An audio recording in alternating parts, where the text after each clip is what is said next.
We've got some new updates to cover in the horrendous genocide being carried out by Israel in Gaza, including some possible bright spots surrounding a ruling from the International Court of Justice.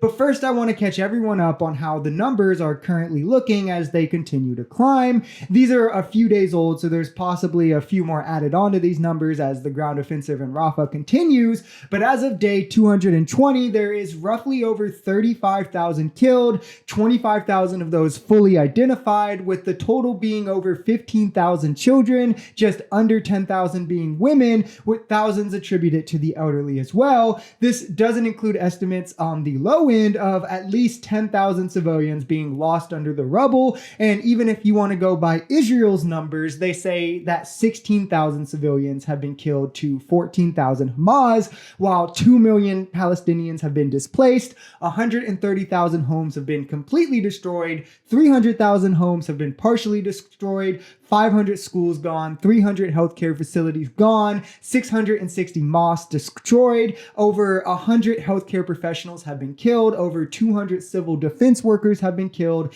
and over 3,000 detainees have disappeared, seemingly killed as well. 200 sites of heritage ruined, and this is as over 250 separate human rights organizations have signed off on Israel's actions constituting genocide. I mean, it constitutes the Genocide Convention by 4 or 5 of the measures that are listed, including Israeli and Jewish organizations like the Jewish Voice for Peace and others, as well as 3 European countries, and actually France is on this list as well, but it's not listed here, stating that they would be willing to recognize a Palestinian state, only further isolating Israel. The UN has ruled that there's full-blown famine happening in Gaza. 1 out of 3 children currently suffer from starvation. Infectious diseases are up. And in the wake of the ICC issuing arrest warrants for Netanyahu last week, much to the chagrin of Republicans, some Democrats, and sadly Biden alike, the ICJ has now also decided to put their foot down as they are overseeing the current genocide case brought by South Africa,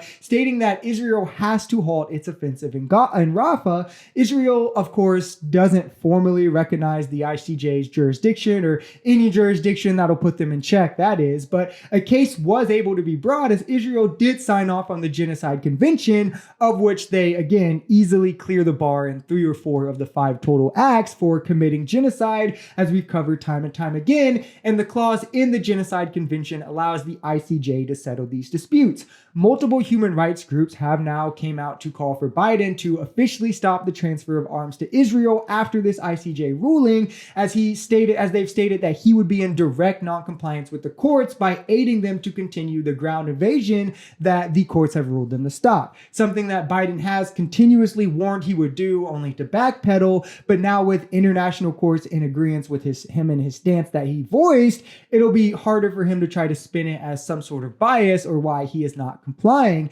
putting him in a position where he's going to need to act on his words, or he will definitely suffer the blowback. Netanyahu himself, in response to this, is planning to come and speak in front of Congress, with multiple Democrats already sounding off on the idea, including ranking members in the House Intelligence Committee, high members in Democratic leadership, and even former House Speaker Nancy Pelosi herself, all saying this would be a bad idea, they wouldn't attend, and that it shouldn't happen, urging Chuck Schumer not to sign off on the invitation. And to be clear, it would be a terrible idea. It's all for politics, and there's no real reason for him to do this of substance. Netanyahu should be focused on saving hostages, not genociding civilians, instead of coming and trying to court politicians and hope to get back in good favor in the international politics world. So it'll be interesting, to say the least, to see how things play out going forward as more and more international pressure continues to mount against Israel. They continue to get further and further isolated from the rest of the world, and it's going to become increasingly harder for the US to continue its support. If you enjoyed this video, we're Social Society. We're a commentary channel influenced by politics, society, and the economy.